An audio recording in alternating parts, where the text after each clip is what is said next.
Awesome. Well, thank you. Thank you all for being here. I'm really excited about this panel. I'm Jamie Boone with the Consumer Technology Association, and I grew up in rural central Pennsylvania on a farm where we didn't have good internet service. I had to sit in one tiny little corner of my house to get any kind of cell signal. Now I live in DC where I don't have any of these issues. I go home and I see what a difference, how the divide really between urban and rural America. So I'm really excited to hear from our panelists about what we're all working on to really bridge that gap and to allow these new and innovative technologies to help rural communities. So I will start quickly introducing our panelists. Casey Aidan-Wansbury, who's the Director of Federal Affairs and Engagement at Airbnb. And she will talk to us a lot about Airbnb's foray into rural America and how they engage local communities. Paul Garnett is the Senior Director, Microsoft Airband Initiative, not the video game. Airband. Microsoft. Paul will talk about his work with internet access providers and innovators to deploy new last-mile access technologies and cloud-based services to increase internet connectivity. And Deb Strimmer, who's Transportation Policy Manager for Lyft, can talk to us about ride-sharing and self-driving vehicles, and how that will help increase mobility across the country. So with that, we'll jump right in, and the first question will be for everybody. Maybe we can start with Casey and work our way down. So we've seen the population continue to move to more urban areas, and the suburbs expand, oftentimes leaving small towns with less people and worsening economies. How can technology turn that trend around and help small towns and local economies thrive? I think we look at this from the travel and tourism industry perspective, and that's an industry that is currently about 10% of GDP and has been and continues to grow as a share of the economy. And I think one thing that, as we think about sort of the things that pull people away from rural communities, travel and tourism is very based on place, and it's about place, and hospitality really requires people. And so I think we see a lot of possibility in using technology to help unlock travel and tourism industry to individuals. We like to say at Airbnb that what our platform does is really democratize travel. It decreases the barriers to entry for people to enter the hospitality industry. If you have a space that someone can stay, you can enter the hospitality industry. You on our platform, you keep whatever price you list your space for, you keep 97% of that income.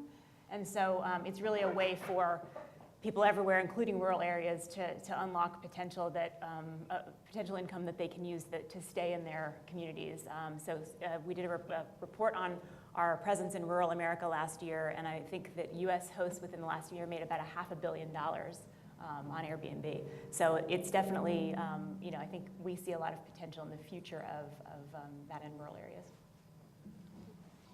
So I run an initiative at Microsoft called the Airband Initiative, which is all focused on closing digital divide.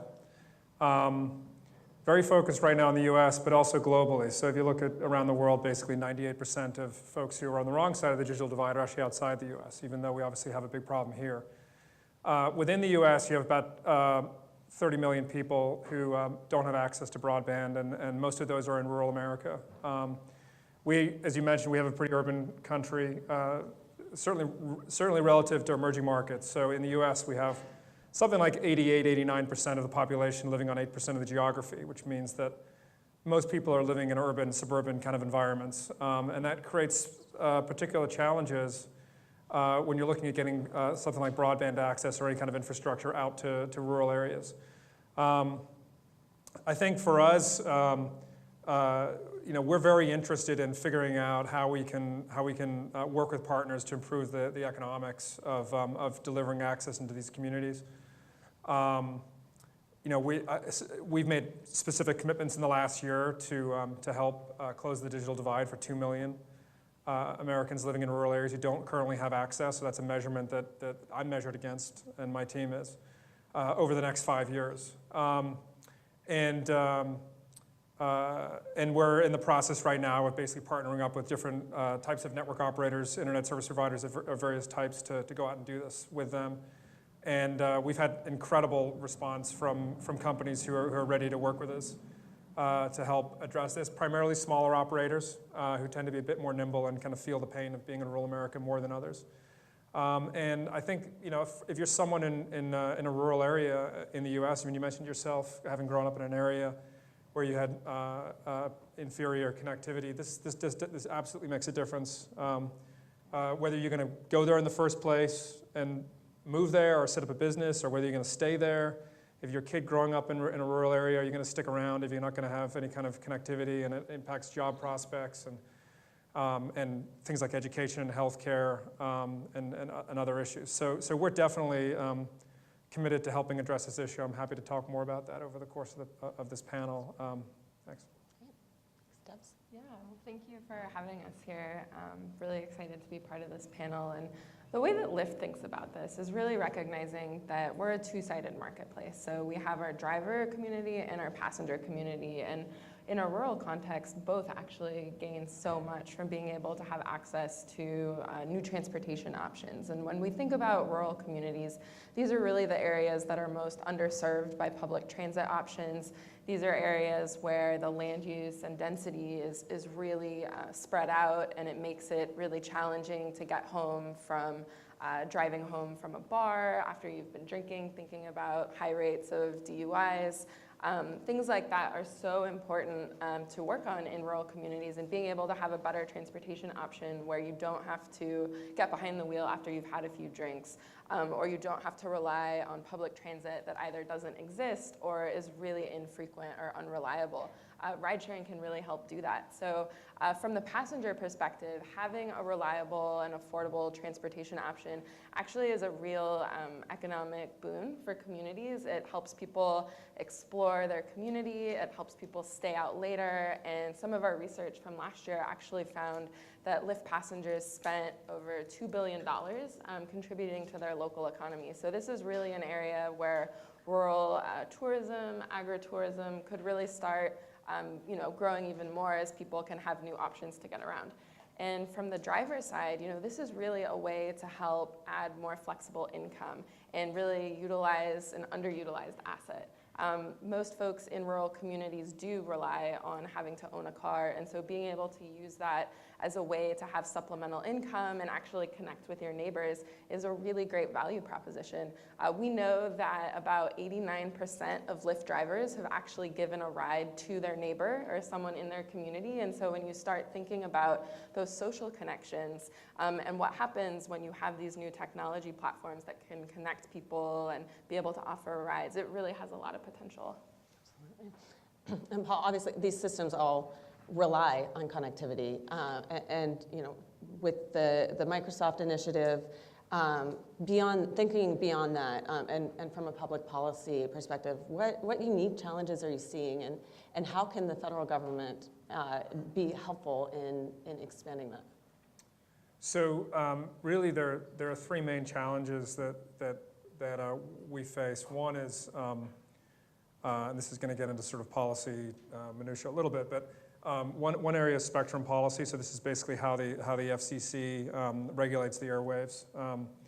Another area is around funding for projects, and the third area is around data. On the first point, we have long believed that the best kind of spectrum policy is one that's balanced and creates opportunities for new entrants into the marketplace and for innovation to occur.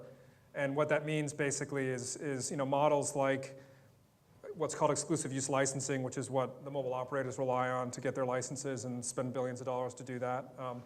It's a pretty good system. It's worked well for them. But if you really anything like sort of middle tier telco all the way down to the smallest startup in the telecom space, there's no way you can play that game. So there's got to be other options for those kinds of companies to be able to use radio spectrum in other ways, like we do with Wi-Fi. So one of the things we've been focused on, especially relevant to rural access, is this idea of getting unlicensed access to the unused TV bands or the white spaces. And as someone who's probably deployed more TV white space networks than anybody else in the world, I can tell you that it's a great technology for rural areas, whether you're in the US or abroad. And I mean, imagine you can do completely solar-powered networks, for example, with this technology because you can operate at very low power and get very long distances on the connections. The other area is around funding. So for a lot of our small operator partners, especially those who are less mature, don't have a lot of assets that they can leverage to go and get cheap money to go build networks. Public funding can also often be a huge benefit to them. So we're interested in figuring out ways to help them get access to money, whether that's at the state level or federal level, specifically focus on CapEx, and specifically only in situations where it doesn't make sense from a financial perspective for them to do it. So obviously we don't want government intervening all the time and distorting the marketplace, but if I'm in an area where for obvious economic reasons, I just can't pencil out a good business model, a good financial model that is profitable and sustainable for ourselves and our partners, our hope is that government could be there to help out.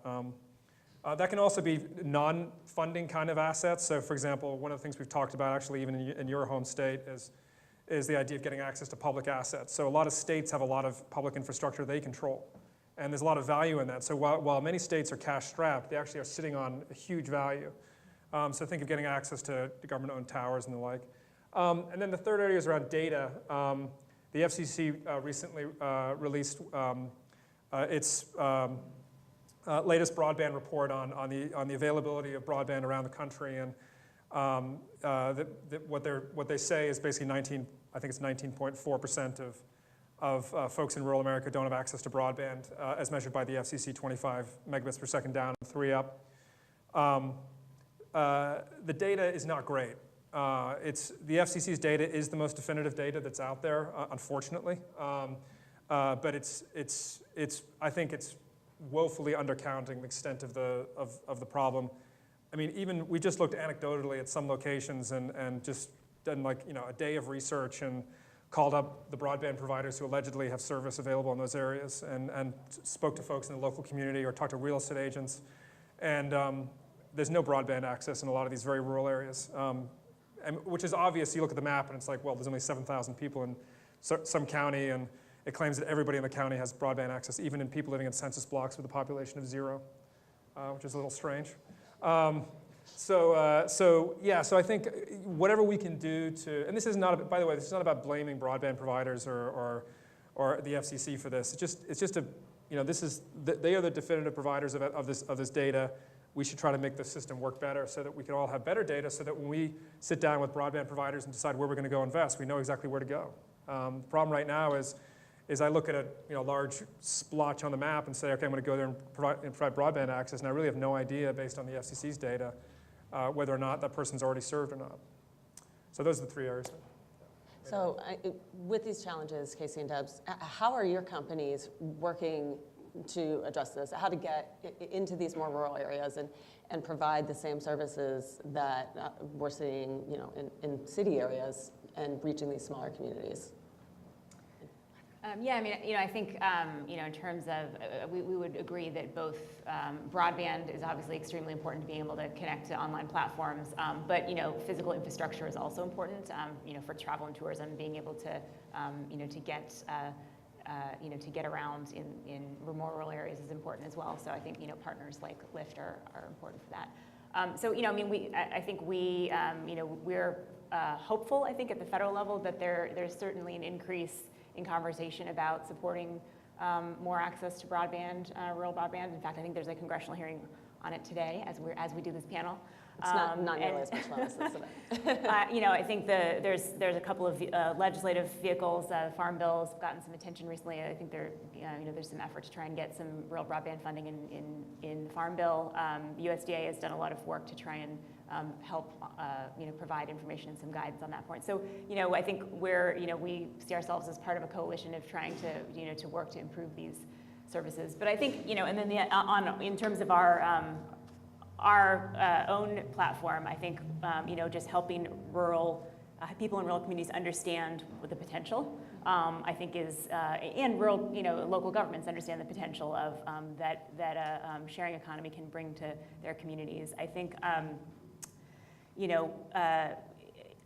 in addition to the money that hosts earn when they join Airbnb on the platform, most guests spend, I think it's about over 50% of the guest spending when they stay at an Airbnb is in the same neighborhood that they're in.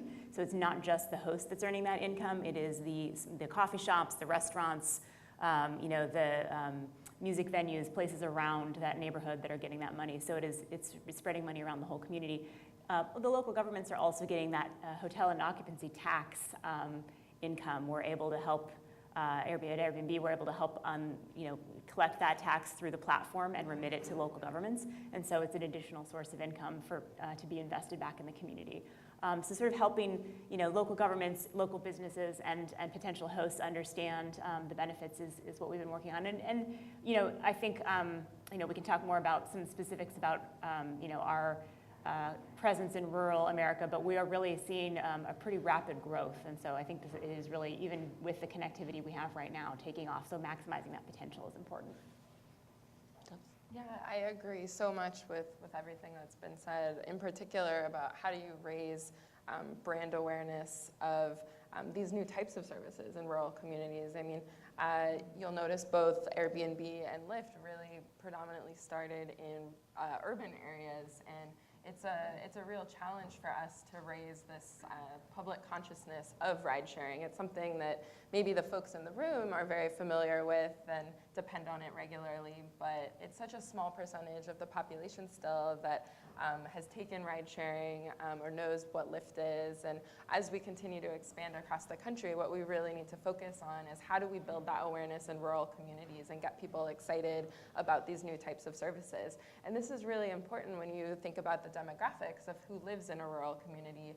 I think census data really shows that the median age in rural communities is older than in urban areas. I think it's about 51 years old in rural communities and 45 in urban areas. And when we think about who are the people that are most likely to be the early adopters of new technologies, it's that younger demographic. And so there's a real challenge as we continue to grow and build our awareness is to get these older folks more familiar with rideshare. And I actually spoke to one of our teams that works on early stage markets before I came out here, and they took a trip to Bozeman, Montana, and they said that what was really interesting to them was the way that people were learning about Lyft was through their kids and the younger generation. And when they would come home and visit their family, they would say, hey, you have to download this app, here's Lyft, this is what ride sharing is. And so we really see this as a way to help grow that awareness, which is so critical because we want to be able to offer a service that's convenient and reliable, and so much of that depends not only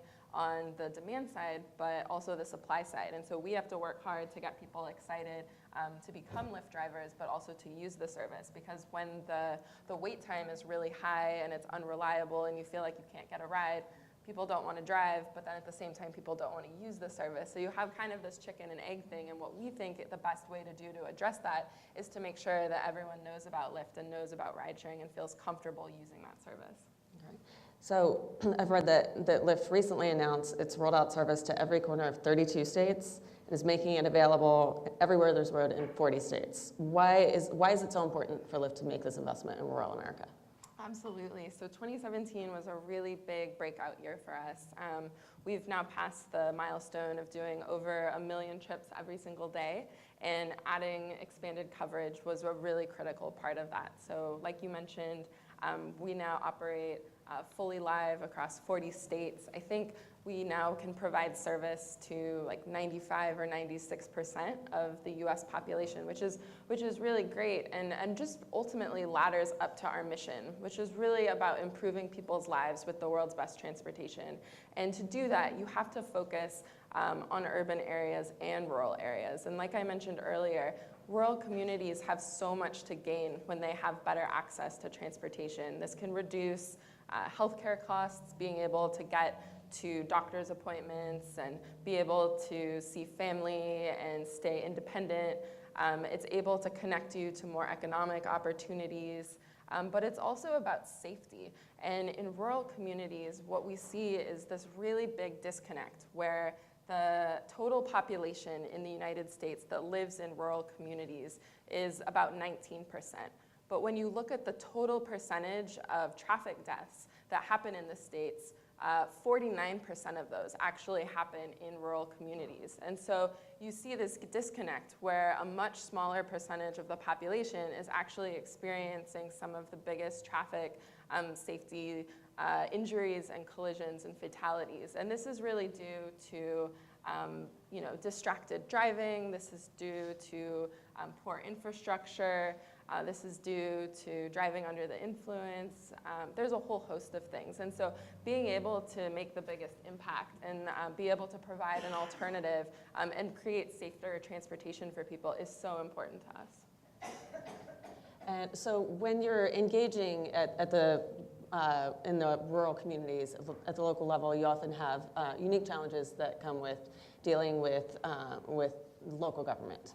And when you have so many in a state, so many people to touch, really, how are you engaging at the local level with government officials, and what challenges do you see in getting your messages across? Well, I mean, speaking for myself, I have no challenges. I mean, any politician, whether at the federal level or the state level or even local level, the topic that is number one on everyone's mind is broadband access. And I hear that consistently. So you do a town hall in a small town in America, what are people going to complain about? The fact they don't have broadband. Mm-hmm.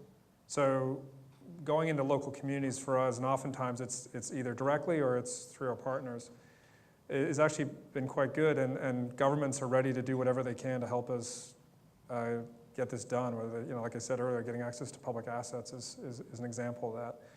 I mean, we hear about things like tower siting and stuff like that, but I mean that's really an issue for suburbia where people don't want an ugly tower in their neighborhood. But for folks in rural America, they want what everyone else wants. I mean, fundamentally, the one thing I've learned in this job is wherever I go, whether it's in the U.S. or abroad, people fundamentally all want the same things. They want what we have, and if we can figure out a way to deliver that to them, then that's the win. And governments know that as well, and they'll do what they can to enable that. Yeah, I mean, I think for us, it's really about engaging in the community and working through. Each community sort of has different needs and different issues, and sort of working through those. Airbnb is now in 81,000 cities in 191 countries, and short-term rental regulation is usually done at the city level, and so that's a lot of cities to work with. But those who are affected and care most about how short-term rental is regulated in their community are the hosts. And so we have, I think, about 4.5 million listings, and I think all of those hosts are, have something at stake when they're thinking about how the regulatory structure is done in their community. So, our attitude, I think, is to embrace the conversation. I think we want, and our hosts want, that our hosts are part of the community, and they want to be a positive part of the community. They want to unlock the benefits of short-term rental to sort of help themselves, the community, and to show off their community. And so I think, we usually engage, city by city and think through, what are the challenges that city is facing, what might be the barriers that we need to overcome to help make sure that hosts can do this and that it's not too burdensome, but that, whatever the city's concerned about can be addressed through regulation if necessary. So it really is not a one-size-fits-all approach to us, other than that we want to sort of see what is it that the community, what's the problem that we're dealing with, and how do we get around that. I agree with a lot of that, and at Lyft we're really focused on taking a collaborative approach and working directly with municipalities, or often actually working with transit agencies. And there's so much opportunity in rural communities where public transit either is non-existent or really poor quality and doesn't operate frequently. So when we start operating in a market, we often sit down with elected officials and community groups and other government agencies and really try to understand, what is the transportation landscape that's available to residents today, and where are those gaps, and how can Lyft really come in and help fill those gaps by providing, connections to, transportation hubs, or working with non-emergency medical transportation and healthcare providers so people can access doctor's appointments and pick up their prescriptions. We really like to think that we can help fill those gaps. And by working together on that, it can really just provide a more holistic, comprehensive transportation option for people so they can continue to get around. So looking more into the future, and really this question is for you, Debs, is self-driving vehicles. We're getting closer and closer to them every day. There's such an opportunity for increased mobility for people with disabilities, people, aging populations. There will be, the rollout, we've expected will start more in cities and then roll out from there. How will rural communities benefit from self-driving vehicles? How will they get comfortable with them and use them? Yeah. So I'm actually just curious for the audience, how many of you have taken a Lyft before? Wow, that is amazing. And how many of you would be interested in riding in a self-driving Lyft in the future? All right, we've got 2 hands right here. So I do this exercise to show you that people that are more likely, or people that have taken ride-sharing services are actually more likely to ride in autonomous vehicles. And at Lyft, we really believe that ride-sharing is going to be this gateway and part of the transition from a traditional model of owning and driving and operating your own vehicle to actually participating in this network and accessing a ride on demand. And people that have experienced Lyft and are more familiar with that experience of downloading an app, requesting a driver, feeling comfortable getting in the car with a stranger. We forget that Lyft has actually only been around for 6 years, but for people that have been using Lyft as part of their weekly transportation options, it really is like second nature. But that's not what everyone's experience in the US is. And so in order to get to building that confidence for the entire US demographic of getting in a self-driving Lyft, because that's actually still a pretty novel and maybe even scary idea to a lot of the country, we need to get them in a regular Lyft first. And they need to see that car ownership isn't the only way to get around. It's not scary to get in someone else's car, and we have to build those muscles first. So when we think about that long-term goal of autonomous vehicles and in rural communities, we first have to get the country in a regular Lyft and familiar with that. So that's kind of how we think about it. But as far as the benefits for autonomous vehicles in rural communities, it's really tremendous. It's those safety benefits that I was talking about earlier. But it's also, thinking about that moment when you have to give up your car keys and you're not able to drive anymore. And given that rural communities tend to be an older demographic, that's an increasingly real reality for those communities. And so being able to help people be able to retain their independence and have a way to get around will be really tremendous. We're actively working on autonomous vehicles right now. We are taking sort of a twofold path as we think about AVs. One is working with the best and brightest minds in the industry at large. So we have a lot of great partnerships with leaders like Ford, GM, Waymo, Jaguar Land Rover, Drive AI, really working together to leverage the Lyft network of providing millions and millions of trips and understanding how to route and dispatch vehicles is one strategy. But then we're also working on, kind of doing it ourselves and building a self-driving system, in-house. So we have a testing and building facility down in Palo Alto, California.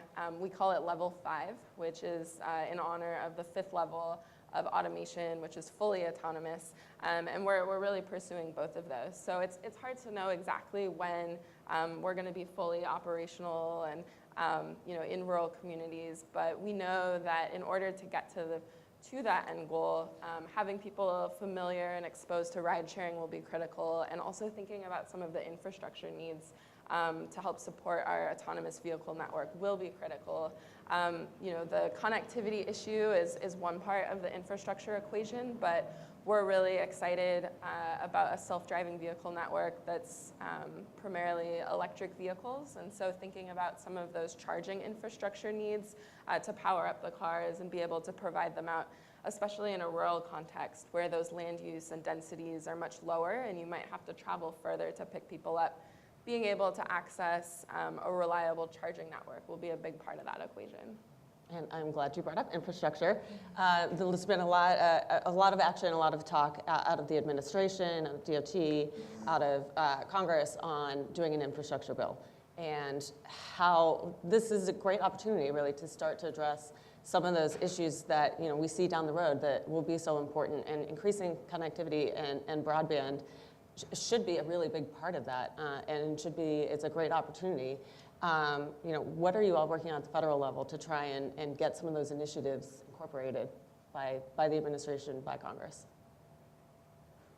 Well, I mean, we're definitely engaged with the administration, both, like, for example, USDA is an example of that. They seem to be kind of in the middle of a lot of this right now at the federal level, and obviously they have a huge interest in the outcome of any infrastructure legislation that comes off the Hill. And of course, agriculture is an area that could benefit massively from, even what you were talking about. Yeah, I mean, we'll see what happens. I mean, it seems like there's a lot of momentum behind the discussion right now in DC around infrastructure, and I think the details are yet to be hammered out. But it's all goodness from our perspective. Absolutely. Casey, Debs?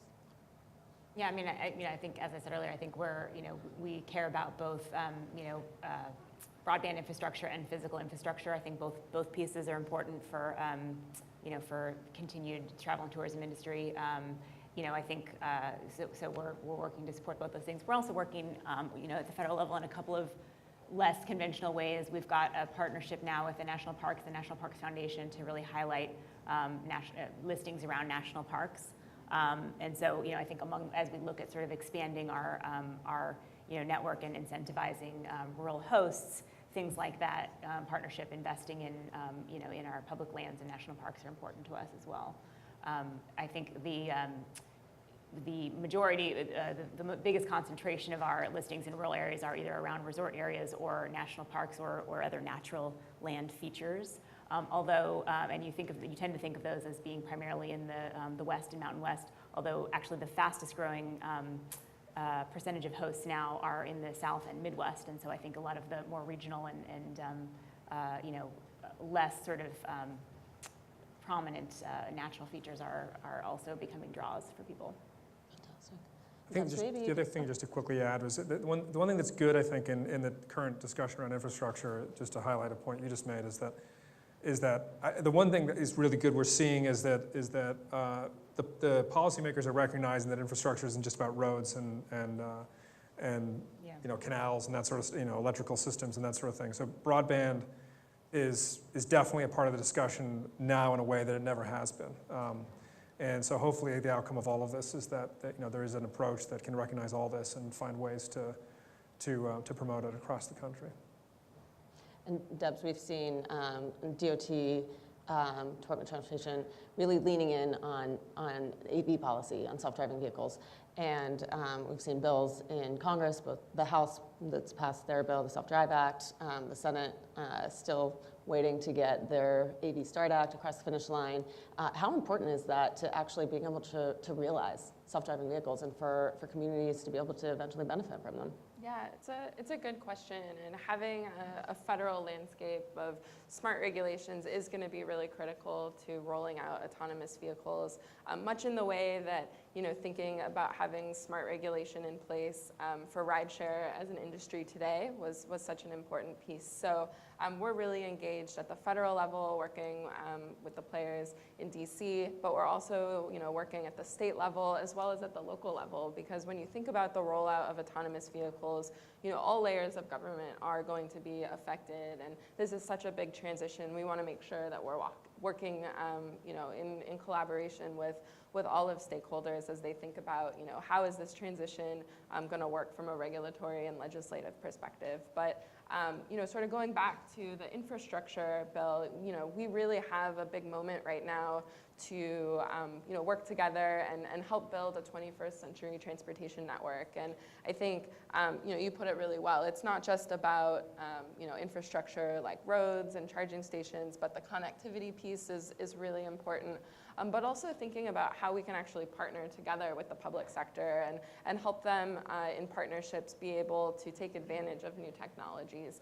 One of the things that Lyft actually struggles with is being able to use federal funds for partnerships with public transit agencies. There's actually a very limited supply of different pots or colors of money that come out of federal formula that can be eligible for ride-sharing services. And so we want to use this moment to have a conversation with the administration about making them aware of how Lyft fits into connecting as like a first and last mile, or in more lower density suburban rural communities, multiple last miles and multiple first mile connections to transportation hubs or paratransit, and actually thinking about how can public transit agencies use funding that they have to provide buses and trains and actually be able to use that for rideshare. One thing that's interesting is whenever you go talk to a policymaker pretty much anywhere in the world and ask them, what are your top priorities from a policymaking perspective in terms of how it intersects with internet access, broadband access, it's always like healthcare and education are the top two, not necessarily in that order. And then other things come behind that. But I mean, on the whole sort of rideshare thing, it just feels like those are two verticals that would resonate really well with policymakers and also extremely important in rural areas. I had a conversation with an administrator at a community college in northeastern Michigan recently, and one of her biggest problems is kids actually being able to show up to school because they literally cannot afford the gas to get them to school. So if there's some way for them to ride share and divide the cost of actually getting them, the hour-long trip that it'll take them to get to school, that could make all the difference. Likewise with healthcare, you've got a lot of isolation occurring in rural communities, especially with older people, and often they're not driving, or they probably shouldn't be driving. And is there a creative way through something like ride sharing to actually get them to their doctor's appointments in a cost-effective manner, instead of having them call the emergency 911 number and have an ambulance show up, and we all know how much that costs. Those are really good points, and I would even add, secondary education is another big opportunity for rideshare, where we see, college students going to a college town and they leave their car behind and really, struggle with transportation options. One of the fastest verticals for us in rural communities actually are these small college towns where people don't necessarily bring their car with them and want to experience a car-free lifestyle and really struggle getting around in the community. Maybe there's transportation options during the school week, but the system dies on the weekends or isn't available late at night when you're out at the bars. So we really see that being part of the conversation as well. Yeah, and college towns, that sounds like a perfect opportunity too for Airbnb. I know, when graduation time comes around, and especially in some of these smaller, more rural schools, there aren't enough hotels for people to stay. There aren't enough places for parents to stay for that weekend. Is that an area where you see a lot of growth for Airbnb? Absolutely. I think, as you mentioned, I think among the key things is, what home sharing offers is the ability to turn on and off option for lodging in a way that you can't in hotels. So in a lot of places that are too rural for it to make economical sense for a hotel to be built, you can actually scale up or down the amount of rooms available through home sharing depending upon needs. And so a lot of times we will see a real scaling up during a big event, whether it's through education or a conference or anything from a rodeo or a county fair, things like that, that can really make a difference. And we're actually I think in our rural report I mentioned earlier, I think the number is in 43 states in the U.S. there are actually more Airbnb listings in rural areas than there are hotel rooms. And so I think it really is an underserved population in that sense. And so we're excited to see the possibilities there. And you also mentioned young people. I think the other thing to mention is, I think like you said with ride sharing, it is often true that people first hear about home sharing through millennials and younger people. And in fact, millennials are still about 60% of our users are millennials. But the fastest demographic we're seeing in host growth is actually senior women. And seniors in general are growing pretty heavily. And a lot of that is because you're ending up with populations that are rural populations in particular that are older, as you mentioned, often have extra space and have hospitality skills, and it's a great source of extra income, especially when people are retired or living on fixed income. And so we actually see that dynamic of more and more millennials wanting to travel, with more and more seniors needing that extra income and that ability to stay in their home, to be a great match in rural areas. We have a couple minutes left, so I want to open up for audience questions. So if you have a question, just put up your hand. We'll have a microphone come around. Please introduce yourself and make sure you actually ask a question rather than a statement. Sure, we'll start here, and then we'll go back. Hi, my name is Elizabeth Gore with Alice, and our goal is to get digital connectivity to small businesses in rural areas, particularly for minorities, women, and the aging population. And so it's exciting to us to see bigger companies pushing this agenda. So I'm just curious on your view on small business and the impact that what you're doing could have on those folks. So the thing that's interesting about rural areas is everybody's a small business owner, it seems like, and they're typically are running more than one business out of their home. So bringing a residential connection to someone who lives in a rural area, in a way, is sort of by virtue of where they live and what they do, is going to connect a small business. So it's absolutely critical for us. So many good examples of that. I was actually in upstate New York recently visiting a project, and there was basically a goat cheese place in Thurman, New York. So if you're ever up in the areas, they've got great goat cheese.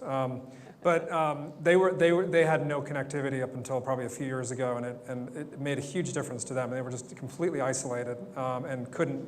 They had no e-commerce presence whatsoever. Right? There was no way for them to reach markets other than like getting in their car and showing up at like farm stands or someone happens to be driving down the road and see the sign. So it is a huge difference maker. We're very well aware of that, and it's something that's very important to us, both in terms of helping businesses who are there right now stay and be more successful, but also to attract small businesses who want to locate in a rural area but are choosing not to because the basic infrastructure is not there for them. And so they decide to go to the big town where there is some kind of access. So definitely a big issue for us. And of course, to be honest with you, I think the one thing to remember in all of this is that we're all for-profit companies. So there's got to be some, what's the opportunity this creates for us? And of course, small business productivity is kind of, in a way, what Microsoft is about. Business productivity is kind of the root of what we are. So if we can get people connected and they can start using our productivity applications, that's all the better for us. And who is next?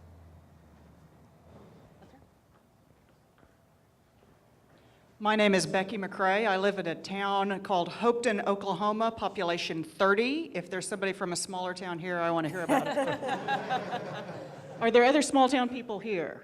Yeah, I grew up in one. 3. We've got 4. Do you live in a small town? Not currently, but I grew up in one.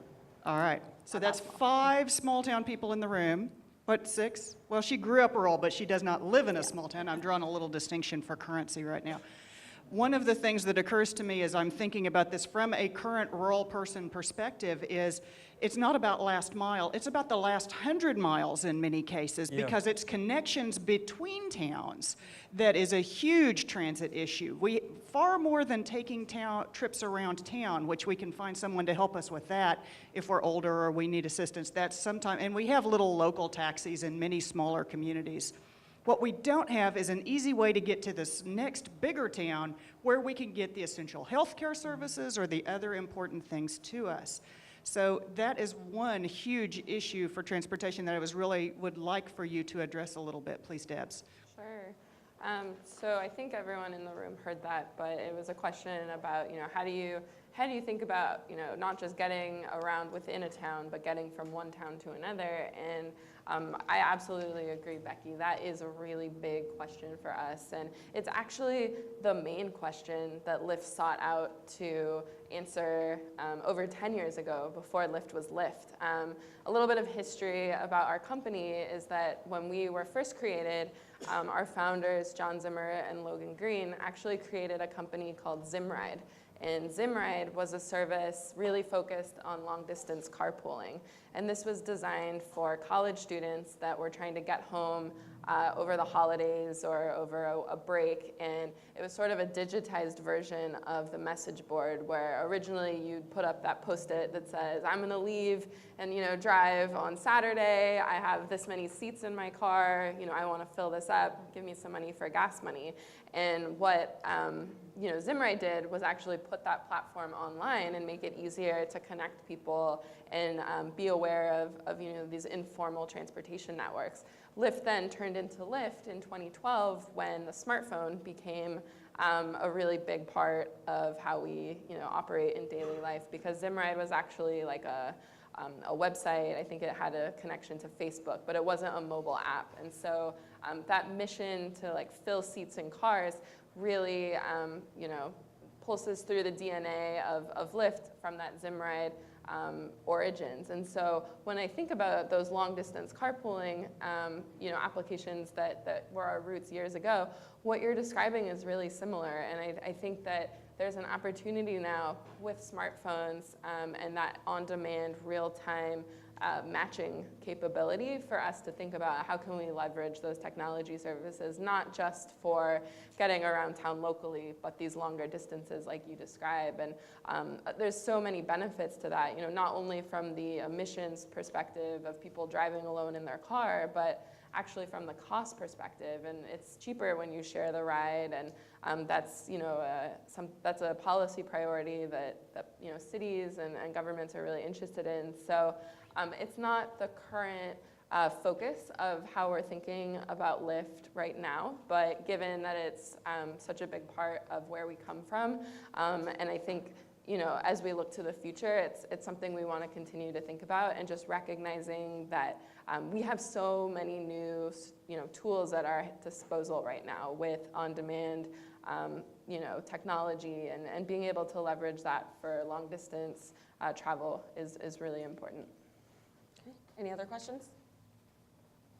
Okay, I'm going to give you a quick lightning round and ask you what the best thing about being at South by Southwest is. The food and the music. I just got here last night, so can I? You need some time to enjoy it. Yeah, exactly. How about being on this panel?